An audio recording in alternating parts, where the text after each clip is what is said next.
സപ്ലൈകോ വഴി സംഭരിച്ച നെല്ലിന്റെ വില കിട്ടാത്തതിനാൽ ദുരിതമനുഭവിക്കുകയാണ് മറ്റത്തൂരിലെ നൂലുവള്ളി പാടശേഖരത്തിൽ കീഴിലുള്ള 100ഓളം കർഷകർ. 100 ടണ്ണിലധികം നെല്ലിന്റെ വിലയാണ് ഇവിടുത്തെ കർഷകർക്ക് കിട്ടാനുള്ളത്.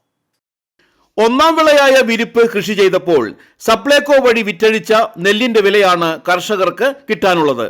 നെല്ല് സംഭരിച്ച് 3 മാസത്തോളമായിട്ടും അതിന്റെ വില നൽകാതെ അധികൃതർ കർഷകരെ വട്ടം കറക്കുകയാണെന്ന് നൂലുവള്ളി പാടശേഖര സമിതി സെക്രട്ടറി രാജു കദളിക്കാടൻ പറഞ്ഞു. ഞാൻ നൂലുവള്ളി മറ്റത്തൂർ പഞ്ചായത്തിലെ നൂലുവള്ളി പാടശേഖരത്തിലെ സെക്രട്ടറിയാണ്. ഒരു കൃഷിക്കാരൻ കൂടിയാണ്. ഞങ്ങൾക്ക് കഴിഞ്ഞ വിരിപ്പ് പണിതതിൻ്റെ പൈസ, വിരിപ്പ് പണിത് സപ്ലൈകോ നെല്ല് കൊണ്ടുപോയിട്ടുണ്ടായിരുന്നു. അതിൻ്റെ 2 മാസത്തിലധികമായിട്ട് പൈസയൊന്നും കിട്ടുന്നില്ല. SBI നമ്മൾ കൊടുത്തിരുന്നത്.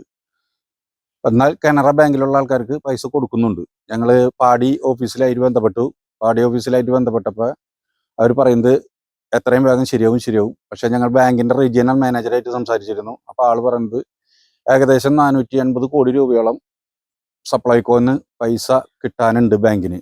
അപ്പോൾ അതിൻ്റെ പുറത്താണ് നിങ്ങൾക്ക് ഉള്ള പൈസ വൈകുന്നത്. 90ഓളം കർഷകരാണ് നൂലുവള്ളി പാടശേഖര സമിതിക്ക് കീഴിലുള്ളത്. ഇവരിൽ മിക്കവരും നെല്ല് സംഭരിക്കുന്നതിനായി സപ്ലൈകോയിലേക്ക് അപേക്ഷ സമർപ്പിച്ചപ്പോൾ അതിന്റെ വില അക്കൗണ്ടിലേക്ക് ലഭിക്കുന്നതിനായി SBI ബാങ്കാണ് തെരഞ്ഞെടുത്തത്. കുറച്ചുപേർ കനാറ ബാങ്ക് അക്കൗണ്ടും നൽകി. ഇതിൽ കനാറ പോലുള്ള ബാങ്കുകൾ വഴി പണത്തിന് അപേക്ഷിച്ചവർക്ക് നെല്ലിന്റെ വില ഇതിനോടകം ലഭിച്ചു. SBI ബാങ്ക് വഴി നെൽവില കാത്തിരിക്കുന്നവർക്കാണ് ഇനിയും പണം കിട്ടാത്തതെന്ന് രാജു കദളിക്കാടൻ പറഞ്ഞു. പക്ഷേ ഇപ്പം ഞങ്ങൾ രണ്ടാമത്തെ പൂവ് മുണ്ടകൻ കൃഷി ചെയ്തത് നാളെ കൊയ്യാനായിട്ട് സ്റ്റാർട്ട് ചെയ്യാണ്. ഏകദേശം 90-ലധികം കൃഷിക്കാരുണ്ട്. 100 ടണ്ണ് നെല്ലധികം ഈ നൂലുവള്ളി പാടശേഖരത്തിൽ നിന്ന് തന്നെ കയറ്റി വിടുന്നുണ്ട്. ഈ നെല്ല് ഞങ്ങൾ സപ്ലൈകോന് കൊടുക്കാൻ രജിസ്റ്റർ ചെയ്തിട്ടുണ്ട്.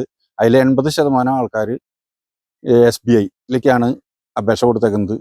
ഇനി ഇത്തരത്തിലാണെന്നുണ്ടെങ്കിൽ ഞങ്ങൾ കൃഷിക്കാർ എന്ത് ചെയ്യും എന്നുള്ള ഒരു അവസ്ഥയിലാണ്. എല്ലാവരും സാധാരണക്കാരാണ്, ചെറിയ കർഷകരാണ്. നമുക്ക് പൈസ കിട്ടാത്തതിൽ വളരെയധികം ബുദ്ധിമുട്ടുണ്ട്.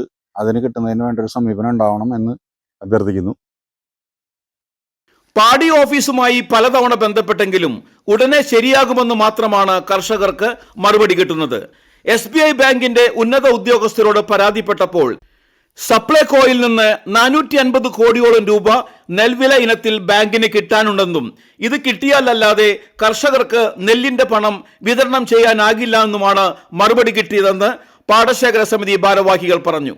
മിക്കവരും ചെറുകിട നെൽകർഷകരായതിനാൽ നെല്ലിന്റെ വില സമയത്തിന് ലഭിക്കാതെ മുന്നോട്ടു പോകാൻ കഴിയുന്നില്ലെന്ന് കർഷകർ സങ്കടപ്പെടുന്നു.